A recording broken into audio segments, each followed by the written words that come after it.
Ayun nga. Sa akin talaga yun. Di ba nagkasakit sila, kinuha na nila. Sinong sakit?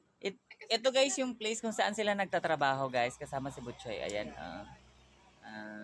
Yung prepare nilang pulutan for me before alis is bupis and pisngi ng lechon kawale. Tapos 4 kanto.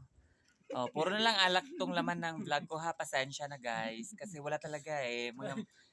Ang balo nila sa imong Mga mababait talaga itong mga friends ko eh. magabot sa Manila. Oo, pinaghahandaan talaga ako nila. Tagay na tagay.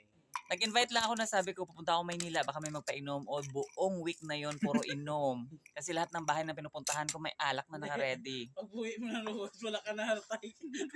Wala, hindi, pag inom ako, wala akong damo sa inom. Ano lang, for the sake na makaupod lang ko. Pero wala akong inom damo. Ako yun na ito, vlog ko yun. Alala ka, Gabi-gabi na siya, di? gano'n Ay, kami yan. naka-isa ka sa ako, puro sa kabula.